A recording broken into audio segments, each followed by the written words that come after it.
But that doesn't matter because this is moving forward.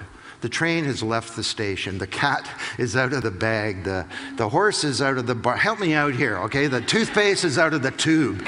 I mean, we're not putting this one back. The open world is bringing empowerment and freedom.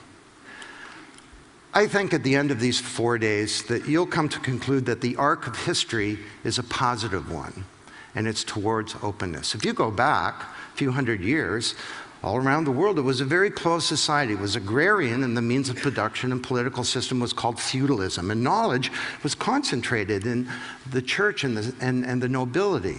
People didn't know about things. There was no concept of progress. You were born, you lived your life, and you died. But then Johannes Gutenberg came along with his great invention, and over time, the society opened up. People started to learn about things, and when they did, the institutions of feudal society appeared to be stalled or frozen or failing. It didn't make sense for the church to be responsible for medicine when people had knowledge. So we saw the Protestant Reformation. Martin Luther called the printing press God's highest act of grace. Creation of a corporation, science, the university, eventually the Industrial Revolution, and it was all good. But it came with a cost. And now, once again, the technology genie is out of the bottle, but this time it's different.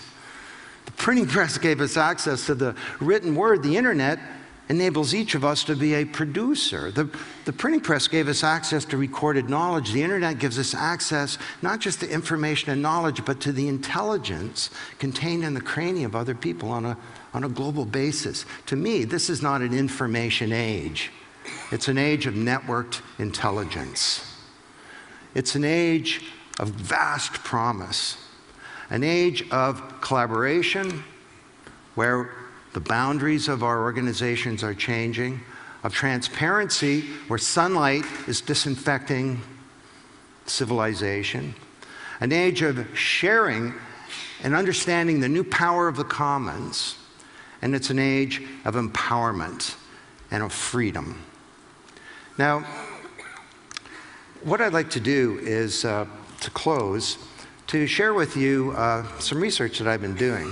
I've tried to study all kinds of organizations to understand what the future might look like. But I've been studying nature recently. You know, bees come in swarms and fish come in schools. Starlings in the area around Edinburgh, in the moors of England, come in something called a murmuration. And the murmuration refers to the murmuring of the wings of the birds. And throughout the day, the starlings are out over a 20-mile radius, sort of doing their starling thing. And at night, they come together and they create one of the most spectacular things in all of nature. And it's called a murmuration. And scientists that have studied this have said they'd never seen an accident. Now, this thing has a function. It protects the birds. You can see on the right here, there's a predator being chased away by the collective power of the birds. And apparently this is a frightening thing if you're a predator of starlings. And there's leadership, but there's no one leader.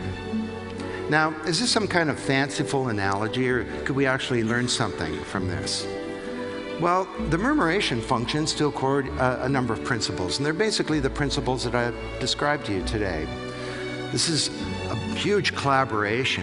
It's an openness. There's a sharing of all kinds of information, not just about location and trajectory and danger and so on, but about food sources. And there's a real sense of interdependence. The individual birds somehow understand that their interests are in the interests of the collective. Perhaps like we should understand that the business can't succeed in a world that's failing. Well, I look at this thing and I get a lot of hope. Think about the kids today in the Arab Spring, and you see something like this that's underway. And imagine, just consider this idea, if you would. What if we could connect ourselves in this world through a vast network of air and glass? Could we go beyond just sharing information and knowledge? Could we start to share our intelligence? Could we create some kind of collective intelligence that goes beyond an individual or a group or a team to create perhaps some kind of consciousness on a global basis. Well, if we could do this, we could attack some big problems in the world. And I look at this thing and I don't know, I get a lot of hope that maybe this smaller, networked, open world that our kids inherit might be a better one. And that this new age of networked intelligence could be an age of promise fulfilled and of peril unrequited. Let's do this. Thank you.